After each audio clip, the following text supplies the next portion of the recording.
Hatua inayofuata sasa ni watake muendelee na utoaji wa mafunzo ya elimu au kutoa elimu ya sera hii kwa taasisi za umma kuhusu maudhui ya sera na namna yanavyogusa majukumu yao ya kila siku.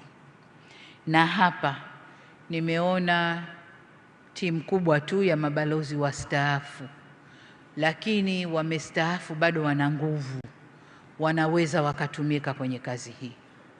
Mkawapangia kazi maalum ya kukaa na sekta mbalimbali, sababu wizara mko bize sana, wao wakaipitia vizuri sera hii na wakakaa na sekta mbalimbali kuwaeleza majukumu yao kuendana na sera hii na zaidi kupitia ule mkakati na kutafsiri kisekta kwa kila sekta inayohusika.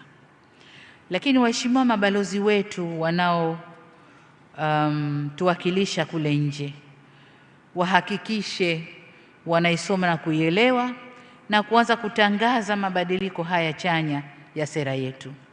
Kumbukeni, sera hii inatutaka kuwa na diplomasia inayowahusisha wananchi kwa kupata taarifa za utekelezaji wa kazi zenu pia.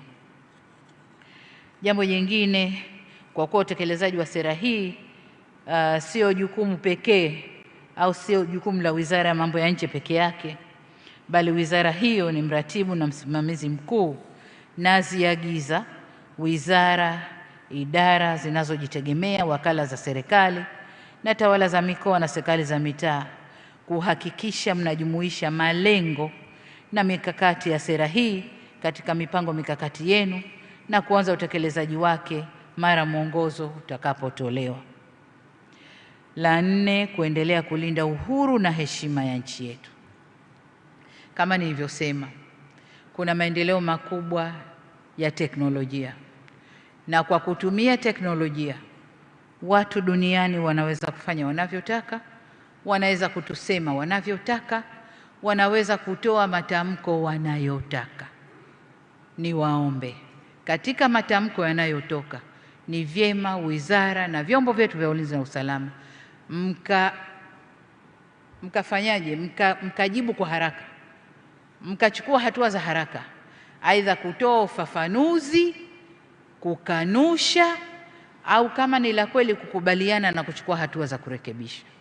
Lakini tusiwe shamba la bibi kwamba kila mtu anaweza kuja akasema analolitaka, lipo Tanzania halipo, watu wakajisemea tu. Lakini la pili, tumeanza kuona mtiririko au mwenendo wa wanaharakati ndani ya region yetu hii kuanza kuvamia na kuingilia mambo yetu huku. Sasa kama kwao wameshadhibitiwa, wasije kutuharibia huku.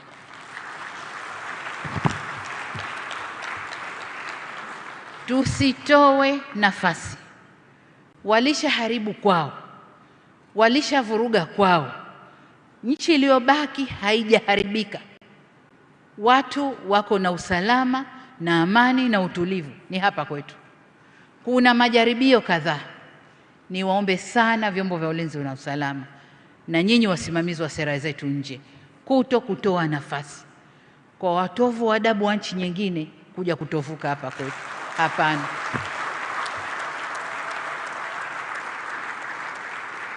Nimeona klipu kadhaa za kunisema niko bias na nini. Nalofanya ni kulinda nchi yangu na ndio wajibu niliopewa. Kwa hiyo hatutatoa nafasi kwa kiumbe yoyote kuja kutuvurugia hapa, awe yupo ndani au anatoka nje. Hatutatoa hiyo nafasi. Kwa vyombo vya ulinzi na usalama, uhusiano wa kimataifa unagusa pia masuala ya ulinzi na usalama wetu. Kipekee nitumie nafasi hii kuvielekeza vyombo vya ulinzi na usalama kuhakikisha kuwa usalama wa nchi yetu ndani na nje ya mipaka yetu unaangaliwa kwa karibu zaidi. Tumesema hapa dunia imeharibika. Kuna maneno wanasema makosa, uhalifu wa kuvuka mipaka. Kuna mambo kadhaa ambayo yanatuathiri na sisi huku, ugaidi na mambo mengine. Niwaombe muwe makini katika hilo. Kwa Watanzania wanaoishi nje na raia wa nchi nyingine wenye asili ya Tanzania au maarufu diaspora. Kwa kuwa sasa serikali imewatambua kama wabia muhimu wa maendeleo, karibuni nyumbani kwa uwekezaji katika sekta za kiuchumi na kijamii, na ni wajibu wenu kuzitangaza sifa njema za Tanzania katika maeneo yenu mnayoishi badala ya kuisema vibaya nchi yenu mlikotoka. Kwa sekta binafsi ya hapa nchini, serikali inajitahidi kufungua milango ya kibiashara ndani na nje ya nchi. Tunawasihi kuzitumia fursa hizo. Vile vile tunakaribisha zaidi sekta binafsi kutoka nje ya nchi